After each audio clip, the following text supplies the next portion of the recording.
அனைவருக்கும் தமிழ் நேசம் அகாடமியின் அன்பான வணக்கங்களை தெரிவித்துக் கொள்கிறேன். இன்றைக்கி நம்ம பார்க்க இருக்குது 7ஆம் வகுப்பு புவியியல் முதல் பருவம் பாடம் 1 புவியின் உள்ளமைப்பு. அதாவது 7ஆம் வகுப்பு புவியியல் முதல் பருவம் பாடம் 1 புவியின் உள்ளமைப்பு. கொஸ்டின்ஸ் போயிடலாம். புவியின் உள்ளமைப்பை டேஸ் பழத்தோடு ஒப்பிடலாம், ஆப்பிள் பழத்தோடு ஒப்பிடலாம். புவி அதிர்வு அலைகள் பற்றிய ஆய்வின் அடிப்படையில் புவிக்கோளம் டேஸ் அடுக்குகளாக காணப்படுகிறது, 3 அடுக்குகளாக காணப்படுகிறது. புவிக்கோளத்தின் 3 அடுக்குகள் எவை? புவி மேலோடு, கவசம், புவிக்கரு. இது எல்லாமே சரினாலும் அனைத்தும் சரி. புவி மேலோடு பற்றி சரியானதை கூறுக. புவியின் வெளிப்புற அடுக்கு மேலோடு எனப்படும். அடர்த்தி 5 முதல் 30 கிலோமீட்டர் வரை உள்ளது. கண்டப்பகுதியில் அடர்வு 35 கிலோமீட்டராகவும் கடற்தளங்களில் 5 கிலோமீட்டராகவும் உள்ளது. எல்லாமே சரியாக இருக்கிறதுனால அனைத்தும் சரி. கடலின் மேற்பரப்பு டேஸ் என்ற அடற்பாறையால் ஆனது, பசால்ட். பூமி நீல நிறக்கோள். இது டேஸ் பரப்பு நீரால் சூழப்பட்டுள்ளது, 71% நீரால் சூழப்பட்டுள்ளது. கண்டத்தின் மேற்பகுதி டேஸ் என்ற 2 தாதுக்களால் ஆனது. இதனையே சியால் என்று அழைக்கப்படுகிறது, சிலிக்கா, அலுமினியம். ஸோ ரெண்டுமே ஆன்சர் சரி தான், அதனால் இரண்டும் சரி. சியாலின் சராசரி அடர்த்தி எவ்வளவு? Days 2.7 gram per centimetre cube. கடல் தரைப்பகுதி டேஸ் என்ற 2 தாதுக்களால் ஆனது. இதனை சிமா என்று அழைக்கலாம். ஒன்று சிலிக்கா, இன்னொன்று மெக்னீசியம். ஸோ ரெண்டுமே சரி. சிமா சராசரி அடர்த்தி டேஸ் அப்படின்னு கேட்டிருக்காங்க, 3 கிராம் பெர் சென்டிமீட்டர் கியூப். சியால் அடர்த்தி டேஸ் அடர்த்தியை விட குறைவாக உள்ளதால் சியால் மிதக்கிறது. சியால் அடர்த்தி டேஸ் அடர்த்தியை விட குறைவாக உள்ளதால் சியால் மிதக்கிறது, சிமா. கவசம் பற்றி சரியானதை கூறுக. புவி மேலோட்டின் அடுத்த அடுக்கு கவசம் எனப்படுகிறது. புவி மேலோட்டினையும் கவசத்தையும் பிரிக்கும் எல்லை மொஹோரோவிசிக் எனப்படும். 2900 கிலோமீட்டர் தடிமன் கொண்டது. கவசத்தை 2ஆக பிரிக்கலாம். மேல் கவசம் 3.4 முதல் 4.4 கிராம் பெர் சென்டிமீட்டர் கியூப் அடர்த்தியில் 700 கிலோமீட்டர் வரை ஆழம் உள்ளது. கீழ்கவசம் 4.4 முதல் 5.5 கிராம் பெர் சென்டிமீட்டர் கியூப் அடர்த்தியில் 700 முதல் 2900 கிலோமீட்டர் ஆழம் வரை உள்ளது. எல்லாமே சரியாக இருக்கிறதுனால அனைத்தும் சரி. புவி கொள்ளளவில் புவியின் மேலோட்டின் கொள்ளளவு டேஸ். ஒன்று பார்த்திங்கன்னா மேலோடு 1%, கவசம் 84%, புவிக்கரு 15%. ஸோ எல்லாமே சரியாக இருக்குது. புவிக்கரு பற்றி சரியானதை கூறுக. புவியின் மையப்பகுதியை புவிக்கருவம் எனவும் இது பேரிஸ்பியர் எனப்படுகிறது. கவசத்திற்கும் புவிக்கருவிற்கும் இடையேயான எல்லை வெய்சட் குட்டன்பெர்க் எனப்படும். புவிக்கருவம் 2 அடுக்குகளை கொண்டது.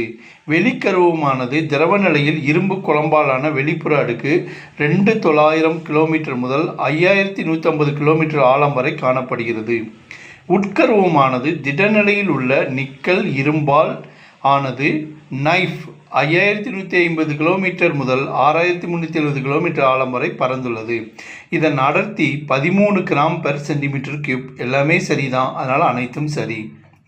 புவியின் சுற்றளவு டேஸ் கிலோமீட்டர் ஆகும், 6371 கிலோமீட்டர் ஆகும். கற்கோள் உடைப்பால் ஏற்படும் தட்டுக்கள் எனப்படும். அதாவது கற்கோள் உடைப்பால் ஏற்படும் தட்டுக்கள் டேஸ் எனப்படும், கற்கோள தட்டுக்கள். புவி மேலோட்டின் மென்னடுக்கு டேஸ் எனப்படும், அஸ்தினோஸ்பியர். கற்கோள தட்டுகளின் நகர்வே டேஸ் நகர்வாகும், கண்டத்த தட்டு. சில தட்டுகள் ஒன்றின் மேல் ஒன்று மோதும்போது மடிப்புகள் உருவாகிறது. இதற்கு எடுத்துக்காட்டு இமயமலை. புவியின் உள்ளிருந்து வெளிப்படும் ஆற்றலானது டேஸ் எனப்படும், அக உந்து சக்திகள். அடர்த்தி வேறுபடுவதால் 2 தட்டுகள் மோதிக்கொள்வதால் டேஸ் உருவாகிறது, கடல் அகழிகள். புவியின் வெளிப்புறத்திலிருந்து வரும் ஆற்றல் டேஸ், புற உந்து சக்திகள். எதிர்பாராத நகர்வுகள் ஏற்படுத்துவது அக உந்து சக்திகள். அக உந்து சக்திக்கு எடுத்துக்காட்டு என்ன? நிலநடுக்கம், எரிமலை வெடிப்பு. ஸோ ரெண்டுமே சரிதான், அனைத்தும் சரி. புவி மேலோட்டிற்கும் கவச மேலோட்டிற்கும் இடையே உள்ள பகுதி டேஸ், மென் பாறை கோளம். அடுத்தது சரியானதை தேர்ந்தெடு. புவியின் மேலோட்டின் ஒரு பகுதியில் ஏற்படும் எதிர்பாராத நகர்வு நிலநடுக்கம்.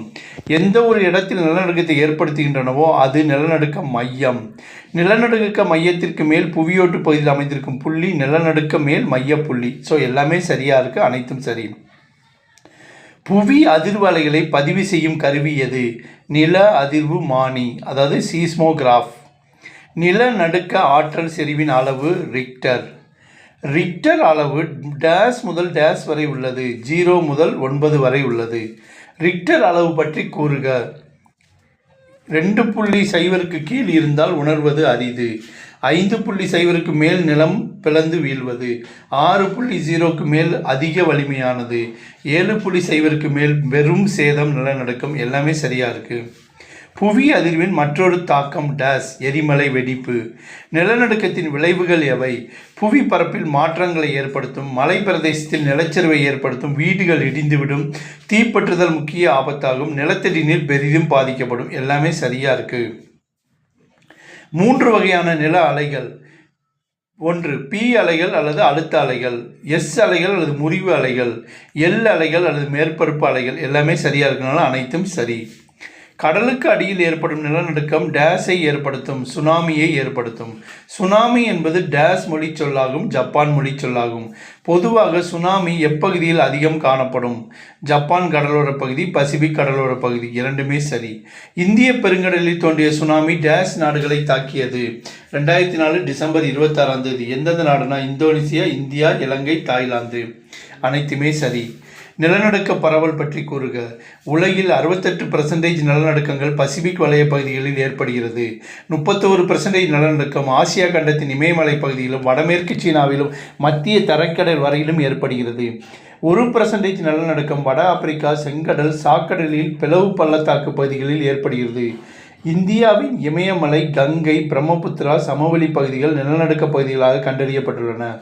1991 உத்தரகாசியிலும் 1999 சாமோலியிலும் ஏற்பட்ட நிலநடுக்கம் எடுத்துக்காட்டாகும். 1967 கொய்னாவிலும் 1993 லாத்தூரில் ஏற்பட்ட நிலநடுக்கம் பாதிப்புகள் அற்ற பகுதி என அறியப்பட்ட தக்கான பீடபூமியில் நிகழ்ந்த நிலநடுக்கம் ஆகும். எல்லாமே சரியா இருக்கு, அனைத்தும் சரி. புவியின் மேற்பரப்பு துளை வழியே மாக்மா வெளியேறுவதை டேஸ் என்கிறோம், எரிமலை. எரிமலை வெடிப்பில் நீராவியுடன் கூடிய தாதுக்களும் வெளியேறும் வாயுக்கள் நிறைந்த பாறை குழம்பு டேஸ், மாக்மா. மாக்மா புவி மேற்பரப்பிற்கு வரும்போது டேஸ் எனலாம், லாவா. எரிமலையின் திறப்பு அல்லது வாய்ப்பகுதி டேஸ் எனப்படும், எரிமலை வாய். வெளியேறும் லாவா துளைப்பகுதியை சுற்றி டேஸை உருவாக்குகிறது, கூம்பு வடிவ குன்று. கூம்பு வடிவ குன்றின் உச்சி பகுதியில் தோன்றும் பள்ளம் டேஸ் எனலாம், எரிமலை பள்ளம். கூம்பு வடிவ குன்றின் உச்சியில் தோன்றும் பெரிய பள்ளம் டேஸ் எனலாம், பெரிய எரிமலை வாய். புவியின் உள்ளாழம் அதிகரிக்க 32 மீட்டருக்கு செல்சியஸ் அதிகரிக்கும், 1 டிகிரி செல்சியஸ் அதிகரிக்கும். 15 கிலோமீட்டர் ஆழத்தில் அழுத்தமானது ஒரு சதுர சென்டிமீட்டருக்கு டேஸ் டன்கள் என்ற அளவில் உயர்கின்றன, 5 டன்கள் அளவில் உயர்கின்றன. எரிமலை பற்றிய ஆய்வுகளை டேஸ் என்கிறோம். எரிமலை ஆய்வுகளை வல்கனாலஜி. எரிமலை ஆய்வு மேற்கொள்ளும் வல்லுநர்களை டேஸ் என்கிறோம். எரிமலை ஆய்வியலாளர்கள், வல்கனாலஜிஸ்ட். எரிமலை குழம்பு வெளியேற்றம் மற்றும் பரவல் மெதுவாக நடைபெறுவதால் இதற்கு டேஸ் என்று பெயர், பிளவு வெடிப்பு வகை எரிமலை. எரிமலை குழம்பு வெளியேற்றம் நிதானமாக வெளியேறுவதற்கு எடுத்துக்காட்டு இந்தியாவின் தக்கான பீடபூமி, வட அமெரிக்காவின் கொலம்பியா பீடபூமி. ரெண்டுமே சரி. மாக்மா திடீரென்று வெடித்து நீராவி, லாவா, சாம்பல் வாயுக்களோடு தூக்கி எறியப்படுவதை டேஸ் என்கிறோம், எரிமலை வெடிப்பு வெளியேற்றம். டேஸ் அன்று இந்தோனேசியாவின் கரகாட்டோவா தீவில் உள்ள எரிமலை வெடித்து சிதறியது. இது எரிமலை வெடிப்பிற்கு எடுத்துக்காட்டு. 1883 ஆகஸ்ட் 27. லாவா திரவத்தின் பரவல் மற்றும் வேகம் அதன் டேஸ் அளவை பொறுத்தது, சிலிக்கா, நீர். ஸோ ரெண்டுமே சரிதான் ஆன்சர். ஃபெரென் தீவு எரிமலை பற்றி கூறுக. அந்தமான் தலைநகரிலிருந்து 138 கிலோமீட்டருக்கு வடகிழக்கே அமைந்துள்ளது. சுமத்ராவிலிருந்து மியான்மர் வரை உள்ள நெருப்பு வலயத்தில் இருக்கும் ஒரு செயல்படும் எரிமலை. ஃபெரென் தீவு கடைசியாக 2017 எரிமலை குழம்பை வெடித்து வெளியேற்றியது. எல்லாமே சரிதான், விடை அனைத்தும் சரி. எரிமலையின் வகைகள் 3. அவை கேடய எரிமலை, தழல் கூம்பு எரிமலை, பல்சிட்ட கூம்பு எரிமலை. அனைத்துமே சரி. சிலிக்காவின் அளவு மெதுவாக வெளியேறும்போது உருவாவது எரிமலை டேஸ் கேடய எரிமலை. கேடய எரிமலைக்கு எடுத்துக்காட்டு டேஸ் ஹவாய் தீவில் உள்ள எரிமலை. அதிக அழுத்தத்தினால் வாயுக்கள் சாம்பல் துகள் சேர்ந்து மிகுந்த சத்தத்துடன் பல 100 கிலோமீட்டருக்கு வெடித்து சிதறும் போது உருவாவது எது? தழல் கூம்பு எரிமலை. தழல் கூம்பிற்கு எடுத்துக்காட்டு மெக்சிகோ மற்றும் மத்திய அமெரிக்க எரிமலைகள். லாவா பல்சிட்டம் சாம்பல் அடுக்குகளாக படியும் போது ஏற்படுவது டேஸ் எரிமலை பல்சிட்ட கூம்பு எரிமலை. பல்சிட்ட கூம்பிற்கு எடுத்துக்காட்டு செயின்ட் ஹெலன் எரிமலை அமெரிக்கா. எரிமலைகள் அதன் எரிமலை குழம்பு வெளியேறும் கால அளவு மற்றும் செயல்படும் விதத்தை கொண்டு 3 வகைகளாக பிரிக்கலாம். அவை செயல்படும் எரிமலை, செயல்படாத எரிமலை அல்லது உறங்கும் எரிமலை, செயலிழந்த எரிமலை. எல்லாமே சரிதான். அடிக்கடி வெடித்து பாறை குழம்பை வெளியேற்றும் எரிமலைகள் டேஸ் என்று அழைக்கப்படுகின்றன. செயல்படும் எரிமலைகள். பொறுத்துக. உலகின் மிகப்பெரிய செயல்படும் எரிமலைகள் மத்திய தரைக்கடல் பகுதி ஸ்ட்ராம்போலி, அமெரிக்க ஐக்கிய நாடுகள் செயின்ட் ஹெலன், பிலிப்பைன்ஸ் தீவு பினாடுபோ. அனைத்தும் சரி. பசிபிக் கடற்கரையோரமாக உள்ள பெரும்பாலான எரிமலைகள் எந்த வகையை சார்ந்தது? செயல்படும் எரிமலைகள். உலகில் எத்தனை செயல்படும் எரிமலைகள் உள்ளன? 600. உலகின் மிகப்பெரிய செயல்படும் எரிமலை எது? மௌனா லோ ஹவாய் தீவு. மத்திய தரைக்கடலின் கலங்கரை விளக்கம் என அழைக்கப்படும் எரிமலை எது? ஸ்ட்ராம்போலி. பசிபிக் கடற்கரையோரம் எரிமலை அமைந்திருப்பதால் டேஸ் எனப்படும் பசிபிக் நெருப்பு வலயம். பல வருடங்களாக குழம்பை வெளியேற்றுவதற்கான எந்த ஒரு அறிகுறியும் வெளிப்படுத்தாமல் எப்போது வேண்டுமானாலும் செயல்படலாம் என்ற நிலையில் உள்ள எரிமலைகள் டேஸ் என அழைக்கப்படுகின்றன. உறங்கும் எரிமலைகள். செயல்படாத அல்லது உறங்கும் எரிமலைகளுக்கு எடுத்துக்காட்டு என்ன? இத்தாலியில் உள்ள வெசுவியாஸ், ஜப்பானில் உள்ள பியூஜியாமா, இந்தோனேசியாவில் உள்ள கரக்கடாவோ. அனைத்துமே சரிதான். வெடிப்பு ஆற்றல் முழுவதையும் இழந்து சுமார் 1000 ஆண்டுகளாக வெடிப்பதை நிறுத்திவிட்ட எரிமலை டேஸ் என அழைக்கப்படுகிறது. செயலிழந்த எரிமலை. உச்சி பகுதிகள் முழுவதும் அரிக்கப்பட்டுவிட்டன.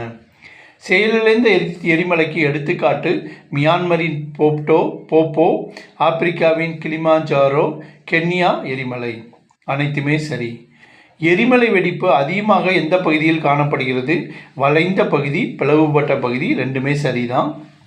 உலகில் 3 முக்கிய எரிமலை நிகழ்வு பகுதிகள் உள்ளன. அவை யாவை? பசிபிக் வளைய பகுதி, மத்திய கண்ட பகுதி, மத்திய அட்லாண்டிக் பகுதி. அனைத்துமே சரி. பசிபிக் வளைய பகுதி எந்த கடலோர பகுதியில் அமைந்துள்ளது? பசிபிக் பெருங்கடலின் கிழக்கு பகுதி, பசிபிக் பெருங்கடலின் மேற்கு கடலோர பகுதி. ரெண்டுமே சரி. 78வது கொஸ்டின். 2 பங்கு எரிமலைகள் எந்த பகுதியில் அமைந்துள்ளது? பசிபிக் நெருப்பு வலயம். கண்டத்தட்டுகள் இணையும் எல்லை பகுதியுள்ள பகுதி மத்திய கண்ட பகுதி. எந்த பகுதியில் ஒரு செயல்படும் எரிமலை இல்லை? இமயமலை. விலகிச் செல்லும் தட்டுக்களின் எல்லையில் அமைவது எது? மத்திய அட்லாண்டிக் பகுதி. மத்திய அட்லாண்டிக் பகுதியில் அமைந்துள்ள எரிமலை பகுதி எந்த வகையை சார்ந்தது? பிளவு வடிவ எரிமலை வெளியேற்றம். மத்திய அட்லாண்டிக் மலைத்தொடரில் அமைந்துள்ள ஐஸ்லாந்தில் எந்த எரிமலைகள் அமைந்துள்ளன? செயல்படும் எரிமலைகள். மத்திய அட்லாண்டிக் மலைத்தொடரில் அமைந்துள்ள செயல்படும் எரிமலைகள் செயின்ட் ஹெலினா மற்றும் அசோர்ஸ் தீவுகள். இப்போ நம்ம பார்க்க போகிறது புத்தக பயிற்சிகள். சரியான விடையை தேர்வு செய்க. நைஃப் டேஸால் உருவானது. ஆன்சர் பார்த்தீங்கன்னா ஆ நிக்கல் மற்றும் ஃபெரஸ். நிலநடுக்கம் மற்றும் எரிமலை வெடிப்பு டேஸ் விளிம்பின் அருகில் ஏற்படுகின்றது. ஆன்சர் இ தட்டுகள். நிலநடுக்கத்தின் ஆற்றல் செறிவின் அளவினை டேஸ் மூலம் அளக்கலாம். ஆ ரிக்டர் அளவுகோல் மூலம் அளக்கலாம். பாறை குழம்பு வெளியேறும் குறுகலான பிளவு டேஸ் என்று அழைக்கப்படுகிறது. எரிமலை துளை. ஆன்சர் ஆ. மத்திய தரைக்கடலின் கலங்கரை விளக்கம் என அழைக்கப்படும் எரிமலை ஸ்ட்ராம்போலி. ஆன்சர் ஆ. டேஸ் பகுதி பசிபிக் நெருப்பு வலயம் என்று அழைக்கப்படுகிறது. ஆ பசிபிக் வலயம். கோடிட்ட இடங்களை நிரப்புக. புவி கர்வத்திற்கும் கவசத்திற்கும் இடையே அமையும் எல்லைக்கோடு டேஸ் என்று அழைக்கப்படுகிறது. விடை வெய்சாட் குட்டன்பர்க் என்ற இடைவெளி. நிலநடுக்க அலைகளை பதிவு செய்யும் கருவியின் பெயர் டேஸ் ஆகும். நில அதிர்வு மானி. பாறை குழம்பு வெளியேறி அது பரவி கிடைக்கும் பகுதி டேஸ் என்று அழைக்கப்படுகிறது. எரிமலை வெளியேற்றம். செயல்படும் எரிமலைக்கு உதாரணம் டேஸ் ஆகும். விடை செயின்ட் ஹெலன். எரிமலைகளின் அறிவியல் பூர்வமான ஆய்வுகளை டேஸ் என அழைக்கின்றனர். விடை எரிமலை ஆய்வியல்.